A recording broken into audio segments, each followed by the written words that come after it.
President Trump is threatening to renew attacks on Iran, quote, at a much higher level if it does not agree to a deal. In a new social media post, he writes in part, assuming Iran agrees to give what has been agreed to, epic fury will be at an end, and the highly effective blockade will allow the Hormuz Strait to be open to all, unquote. Yesterday, Secretary of State Marco Rubio said epic fury had already concluded.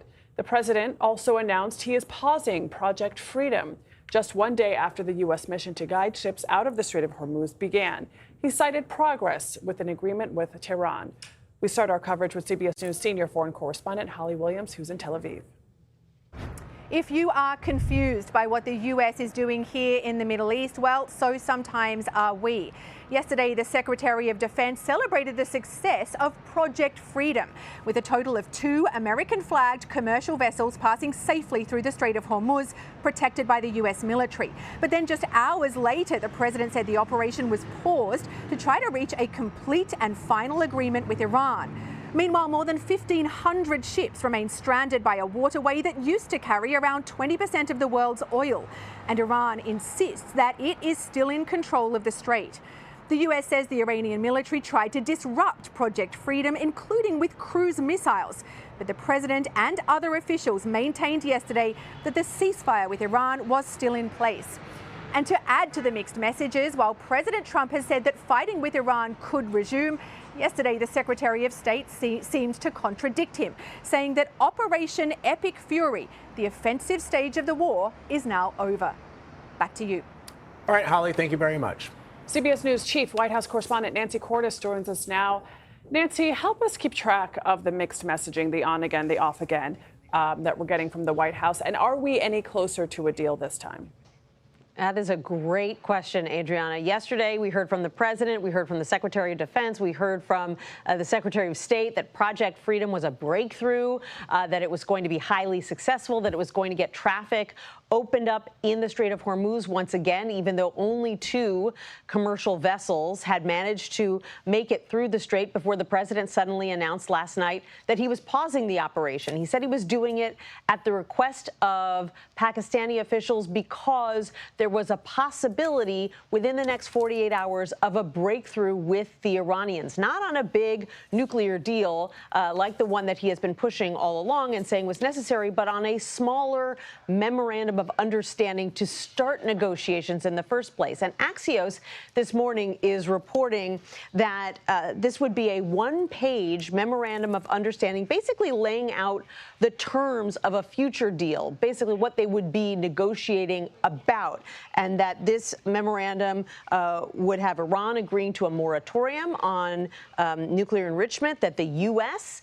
in exchange would agree to lift some sanctions and unfreeze billions in Iranian funds, something that President Trump has always been highly critical of Democrats for doing years ago.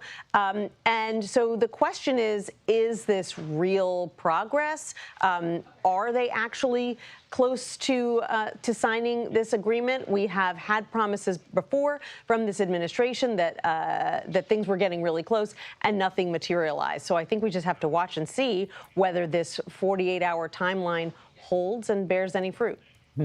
All right, Nancy, I wanted to ask you about former President Barack Obama's interview with the Late Show host Stephen Colbert.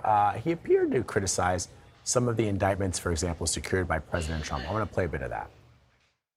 The White House shouldn't be able to direct the Attorney General to go around prosecuting whoever the president wants prosecuted. Right, because technically it's under the executive branch. Technically, but the norm is that it's independent. The idea is that the Attorney General is the people's lawyer. It's not the president's consigliere.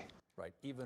As you know, Nancy, it's worth noting that the former president did not mention the current president, Trump, by name.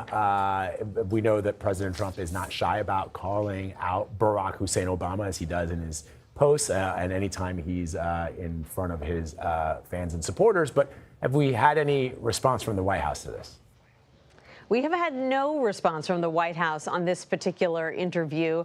Vlad, though, as you pointed out, we do know how President Trump feels about President Obama because he has talked about him in disparaging terms a lot.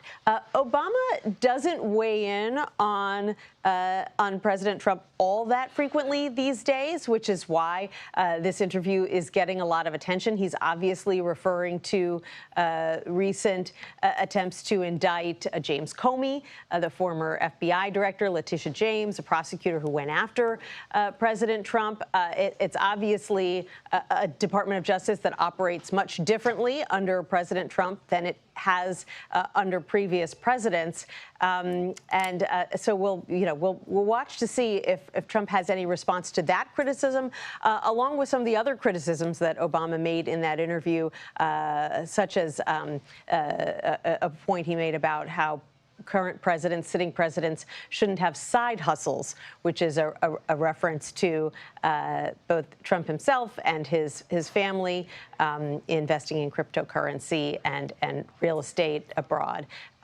with countries that they are negotiating with at the same time. All right, Nancy, thank you so much for all those details and analysis. We appreciate you.